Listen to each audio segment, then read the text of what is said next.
Hello everyone, আমি অনির্বাণ। আমাদের চ্যানেলে আপনাদের সকলকে স্বাগত। এই ভিডিওতে আমি কথা বলতে চলেছি কিষ্কিন্ধা কাণ্ডম এই সিনেমাটা নিয়ে। তো চলুন ভিডিওটি শুরু করা যাক।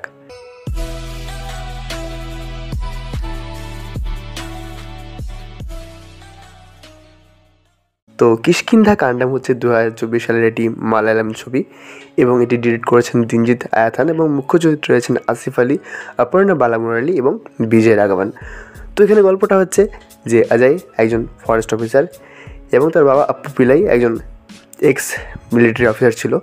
তো এই আপু পিলাইয়ের একটু ভুলে যাওয়ার সমস্যা রয়েছে এবং একটা ছোট্ট রিভলভার রয়েছে যেটা আর কি ইলেকশনের আগে জমা দিতে হবে। তো সেই রিভলভারটা আপু পিলাই কোথাও রেখে হারিয়ে ফেলে। তো এবার সেটা খোঁজা নিয়েই গল্প এবার। তো আমি এর থেকে বেশি কিছু বলতে পারছি না, আপনারা সিনেমাটা দেখে নেবেন। তো আমি যদি এক লাইনে সিনেমাটা রিভিউ করি তো বলবো যে এই সিনেমাটা আমার ব্যাপক লেগেছে। আমি এই সিনেমার ভালো খারাপ দিক যদি বলি, প্রথম ভালো দিক হচ্ছে এই ছবির রাইটিং। মানে সিনেমাটা যেভাবে শুরু হবে এবং আপনি আন্দাজ করতে পারবেন না যে এই ছবির শেষটা এতটা ভয়ঙ্কর হতে চলেছে।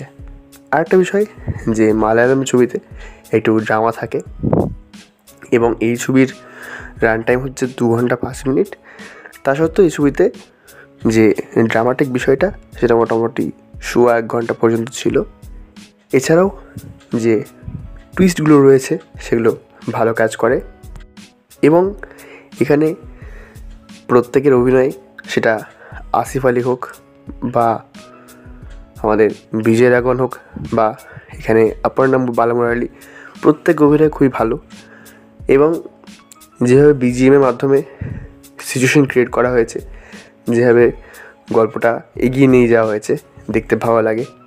আর তাছাড়াও এই ছবির যে মূল হাইলাইট যে মিস্ট্রিটা সেটাও কিন্তু বেশ স্যাটিসফাইং এবং ক্লাইম্যাক্সটা ভীষণ শকিং। তো সেটা আপনার ভালো লাগবে এবং আমি চাইবো যে আপনারা অবশ্যই সিনেমাটা দেখুন। আর এই ছিল আমার রিভিউ। ভিডিওটি ভালো লাগলে লাইক করুন, কমেন্ট করুন, শেয়ার করুন আর সাবস্ক্রাইব করুন। ধন্যবাদ।